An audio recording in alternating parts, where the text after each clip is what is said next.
Welcome to the Event Marketing Sevinar, a 7-minute webinar brought to you by Snöball. In this Sevinar series, you get the tip of the iceberg on pre to post-event marketing, practical advice shared to you by event marketers for event marketers. Here's your host, Rachel Steffen. So Ken, you just put out a beautiful report that you always do. Lots of data, a lot of analytics.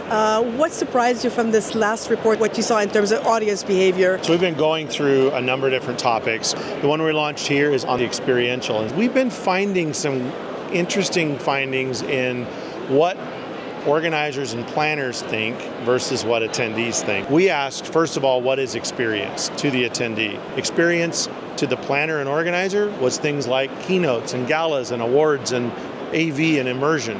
The attendees were much simpler. They said it's tied to my core objectives of learning, of networking with others, and connecting with vendors through commerce. Experience isn't the core, it's what adds energy and amplification to those core objectives. We wanted to quantify. We have a brand statement, moments that matter, or memorable moments that happen at events, and it's what we live for. We get the energy from those things, right?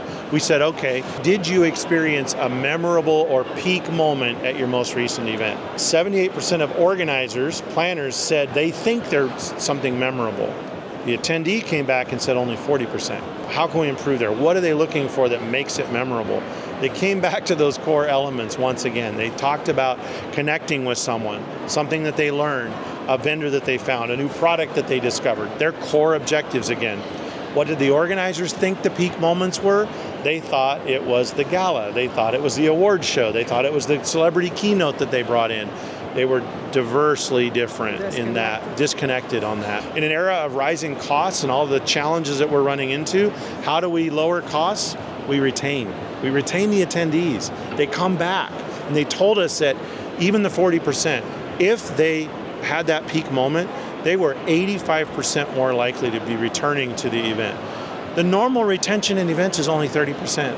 That is shocking. That's shocking stat. And that the data you just talk about, the fact that it doesn't align the expectations from the organizer to the attendee, that explains why the 30% is not coming back, because they're not getting out of it what they need. We in a time where people are shouting at us to remove questions from your reg and make it simple, I'm coming back and saying, add a question or two that's focused on the attendee. Most of the time when you go through upfront planning with an attendee, we ask questions that are about us. All these different committees and things, different brands, sections of the brand want information in reg to qualify, and it really is for them. They want to communicate to sponsors. They want to communicate out. They want to plan. I get it.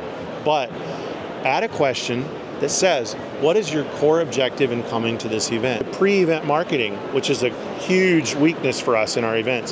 What could we do if we then said, go to different sessions, connect with these people, and go to these vendors based on their objectives? We don't send out all the same emails. We send, if Rachel says, I want learning, let's do the messaging, even if it's just changing the order of the email, right? Yeah. Most importantly, when we come back, we ask them, did we meet your objectives? That's what I was going to ask you next. It's like, yes, you can prepare for it before. Yeah. How can the organizer tell what the objectives are of their people? Yes, they can tell by asking the questions on registration, but how can they measure after if they actually met those expectations? So instead of just focusing on the net promoter, we ask the attendee, did we meet your objectives? And if so, to what level of success? I believe that the neuroscience of just asking up front, what's your objective? Encouraging them in their objective, and then reflecting on their objective, we see about a 38% rise in their overall evaluation of the event.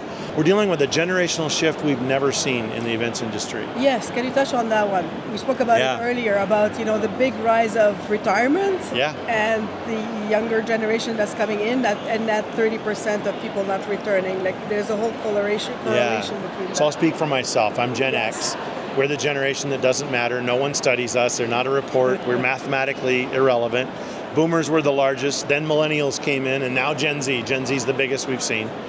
X is kind of sitting out there. So why is this different than a normal retirement cycle and workforce? A couple of things. The pandemic changed some of that. It slowed down and then accelerated retirement. But most of it's math, and most of it is a couple of layers of additional changes. So we project that by 2030, the workforce will be, right now it's about 15% boomers, it'll be only 5%. it's shifting rapidly where now 21% of the workforce is Gen Z, 36% of the workforce is millennials.